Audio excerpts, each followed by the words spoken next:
Okay, let's do it. Let's start the 48-hour film project. Okay, Glasgow, how are ya? What did we say? Hey! All right, Glasgow, make some noise if you made a film last weekend. Come to all 6, okay? And I'm gonna be here, so I'm gonna know if you came to all 6, all right? Anybody there up for the challenge? Okay. Yeah, I'm not sure if that was just enthusiasm. Right. At the standing side by side, and I was thinking as I was watching these films, from the first film to the last film, wow, what a variety of different films we had tonight, you know? And that is the beauty of the 48-hour film project. You really see some really incredible films from A to Z and all the way out into the outer space. So let's begin and just tell them your name, the name of your film, and remind them something about that film so they can remember. Yeah, my name's Nicole, and we're at The Edge Films. Our film is called Scott's Legacy. So it's kind of in the context of kind of a blogger coming over from somewhere in Europe, and we're just kind of showing kind of Scottish people and how they live locally. Hi all, I'm Connor. I'm from Tony and Settery Films, and our film was Robros. It was the last one that you saw. Thank you very much. Hi, I'm Lorenzo, and we're with Jaggy Banner Productions, and we made the film Crime Rate is the one where they are surviving and trying to find all the drinks. Alright guys, I'm Josh. Our team's Big John Gettys, and we did the film with the flying car at the beginning and the weird sort of buildings that kind of go down in that weird cyberpunk way. I'm Toria. I'm from Strange Goose Productions. I was a goth assassin and got my head blown off in that one.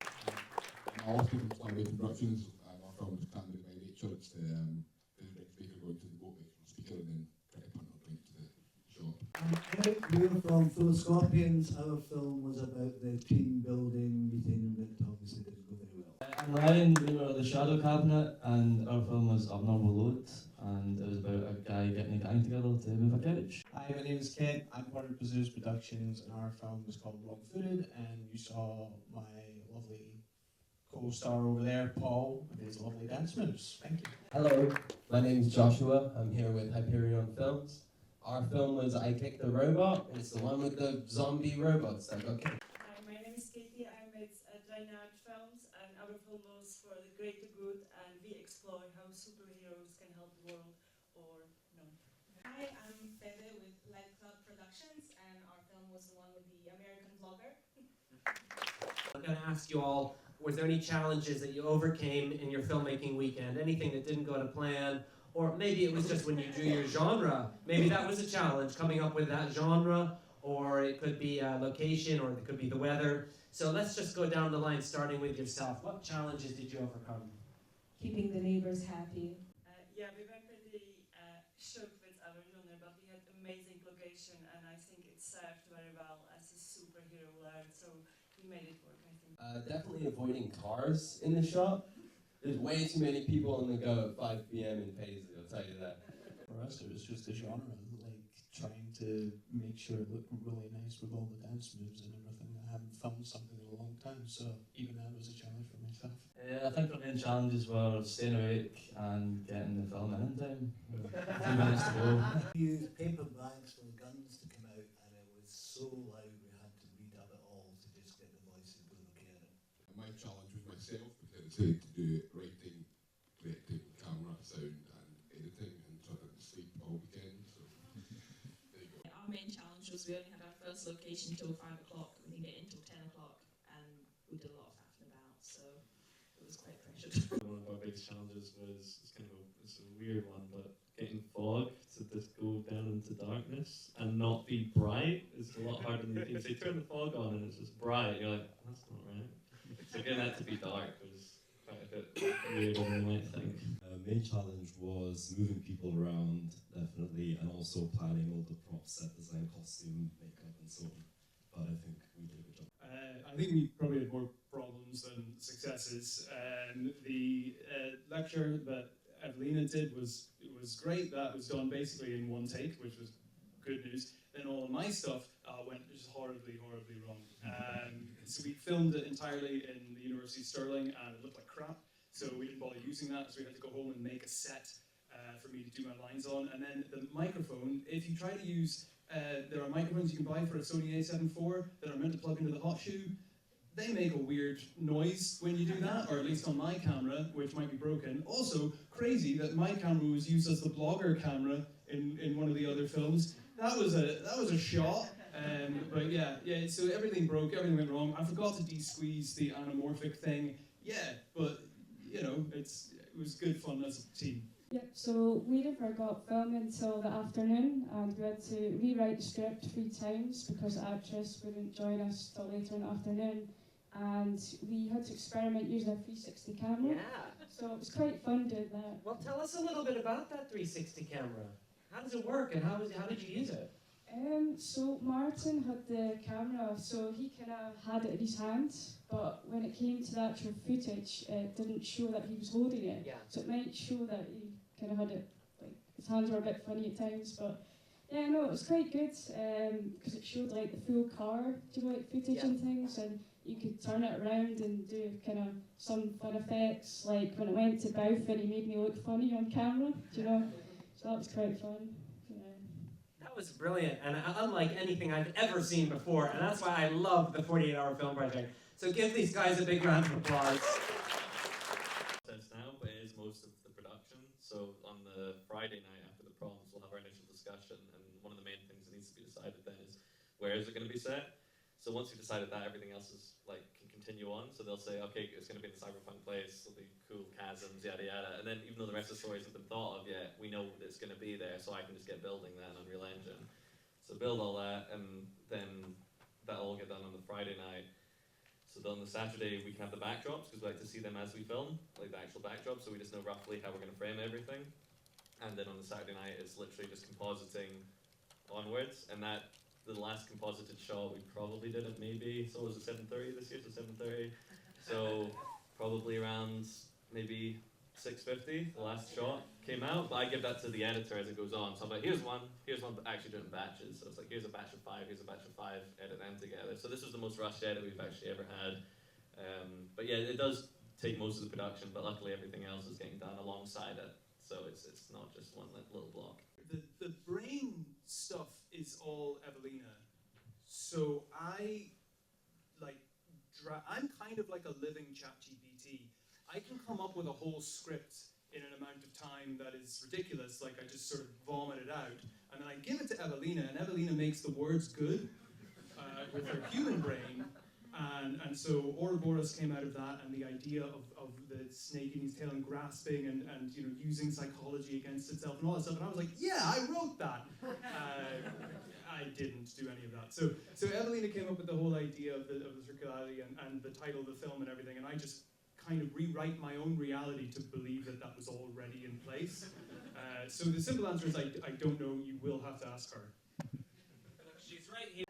Disclaimer, I realised that in the film I say Ouroboros, and that was the first take, and it's like, oh god, now we've got to make it match throughout, and that's just what we're calling it, and that's just what this programme is. But yeah, we got utopia, dystopia, and the first thing I went to was, okay, let's think of sort of symbolism, and we're both from a sort of academic background as lecturers, and I was like, well, what's a kind of pretentious synergy, innovation title for this dystopian neuro-ontological treatment where people could be trapped or sustained in the state. So yeah, I would say the snake was the first thing, and then we kind of thought, oh, fizzy drinks. So hopefully it doesn't look too pasted on. Just curious to hear the production panic around that. I was not on set when that was being built. I just kind of rolled up to set, and my producer Ben Kay, who's also in the audience, and Mary, the set designer, kind of came to me and they were like, "Oh, this is the view we have," and it was brilliant. I was like, "Oh yeah, of course, that's the view we have," and we composited the layer in post-production with VFX. And for the tunes and everything, our composer Jacob came over to my place on Sunday, and we just, like with Ben Kay and with Annie as well, who's in the audience, they kind of started recording a bunch of jingles, and they sound really creepy, and we were like, yeah, that's brilliant. Nice. Outline of the film, or a message that you'd like the audience to come away with tonight? Keep being Scottish. I think the tagline first, I did write it, but I now can't remember. It was power ends in cycles, power ends in circles, something like that. Okay, hope ends in circles. Yeah, exactly.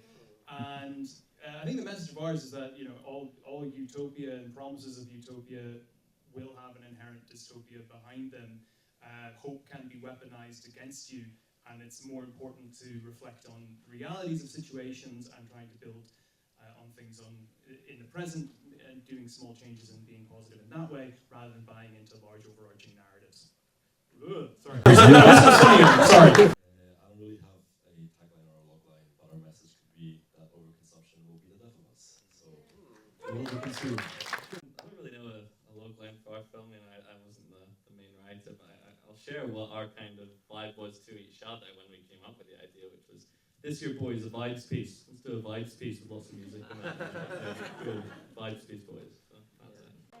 I can't remember what our tagline was because we write it quickly to fill in the wrap-up form and forget it straight afterwards. I don't think we had a message either, unless... Yeah, no, it wasn't really a message kind of film. I think the tagline we wrote down, which is just easy, the title was Can't Be My Name, Can't Be My Nature. I think the message is not in the film, but the experience is don't do it yourself. Who here has done the 48-hour, 2 or 3 years before? Yeah, anyone? So were you recognizing some of the characters, props, and lines of dialogue? Because I think you got everyone the past 10 years. 8 years. 9 years including this year, all the names, job titles, props, and lines of dialogue. And how did you even find them? Yeah, it was quite good. It is on your website, which I found after the event. So I spent a good 4 or 5 hours proceeding, because it was always the plan to try and do that if possible. And I managed to find it. The only one was, I nearly messed you about, is Charlie from 2 years ago, doesn't have a surname. Oh. And it took me just to find it out. So that's why the script is Charlie something or other. But he was never given a surname anyway. So. And did looking back at all of those, did any of them give you happy memories or did anxiety memories? No, I always liked, probably what I used to think, I always liked, is it supposed to be purple as the line? I can't believe we did that to you guys. Is it supposed to be purple? It worked out very nice for us, because I was filming in my granddad's house at the time, and it was going straight from the kick-off to the house. So just put a lot of crap in a bag, prop-wise, and one was a purple skull. So it worked into that line for me that year. So perfect. Our tagline would be, all your work colleagues are shit. I think the message of our film is always help your pals out, especially if they're moving flat. I would come up with a tagline, just watch your feet, not just on the dance floor, but in anyone's personal relationships or boundaries. Our message would probably be, it doesn't matter how poor you are as an artist, if a robot is ever coming to steal your work, kick the shit out of it. I guess we were blessed with really amazing actors, so we took a little bit of the politics on board. So one of our taglines probably could be, good intentions survive the ultimate power. The drink was fucking nice. No, I'm just kidding. I think a good message would be, I think it's most of us trying to make films and stuff, just keep on making them. Keep on doing your thing, and you'll get there in the end. Great message. I wanted to know, was there anything that you were inspired by with your performance, especially like how you were stuttering? I thought that was awesome, especially hearing you talk now, there's no stutter. So. It was a wee bit, the whole load of actors, but probably Hyde White, if I get something, Wilfred Hyde White. It was a bit of a stutter. I don't know if I have a specific moment, but this is the last project I'm doing in Scotland before leaving. I'm leaving on Tuesday, literally. So it was really nice having all my friends and new people that I have not met before just join me on this nice weekend. Well, I guess the favorite moment was when we all finished on set. We enjoyed the time together and we made the film and worked together real well, and it was our first project together, so it was great to have a great crew and amazing actors, so thank you very much. Everyone was awesome, everything went smoothly. There I was, lying on the stones, cold and wet, and my co-star, who is also my sister, who's supposed to love me, pulls the baseball bat high. And it comes crashing down on my cranium, and that really, really hurt. But I think it spun me out enough for me to love it, so. And I think for me, it was just getting back in the swing of things, because I haven't done this sort of thing in a long time. So there was a lot of ups, a lot of downs, and a lot of failures, but trying to learn from that and maybe try and do better next time if I ever decide to do it again. Thank you. Yeah, it was our first year doing it, and we had a lot of laughs, and it was a great time making it, so that was overall pretty good. I think it was enjoyable, but one of our actresses, Gabs, when we were doing the hard walk in, did this fish walk, which didn't make it into Zoe, but it amused us all very much. For me, it was luck to the shop that we had. I basically thought about potentially using a shopping scene, so went to the local shop and asked for 2 minutes, and he said yes, and then phoned him after the written script and asked him for 5 minutes, he said yes. And we got this lot of eggs hanging around, we thought it was going to be an issue, and he closed the shop for an hour for us. And then we were then interrogated by the Neds once we came out. We got what we needed, so. I think favourite moment for me was getting a team photo on the deck of a boat on the Clyde with a team of really lovely people. It was like, this is really cool. It's quite fun doing this sort of thing at the weekends. Usually I'd say something like, when we key our first shot and it actually keys properly, we're like, the rest of the film will work. But I'll say that when we get our music in from our composer, and this year it was Jack Gidney, when we got our music in, like none of us understand music at all, so like when it comes in we're just like, what is he doing? So yeah, when we get his music we're all really excited. Hitting my bed at 8 p.m. on Sunday night, completely knackered, but I also really loved working with a very talented crew and cast, so thank you guys. It's just my wife and I, and so that's always just a wonderful experience, just working with you and getting close to you and all the rest of it. But I will say this time, when you said use a vocoder, and instead of saying, I don't know what a vocoder is, or how to use a vocoder, or I've never played synth before, so what am I doing? And I said, yes, cool. And then you got me a tutorial of how to use a vocoder, and then we could get the vocoder to work, and that actually worked, and I played the music, and it came together, and you said the line, are you still my best friend? And for some reason, it came through in stereo. I don't know why, it just was in stereo, none of the rest of it was, and that was my favorite moment, hearing that, are you still my best friend, coming through. So it was pretty much the two of us that ended up making most of it, and I had to learn to do a bit of editing as well.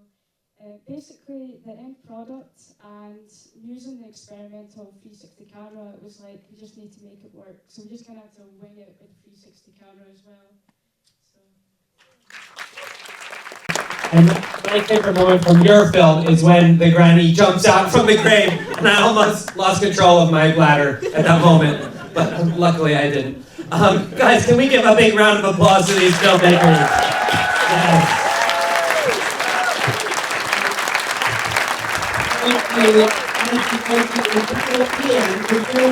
Yes. And I'll put it on YouTube if you want to see it on YouTube later. Show your friends and family.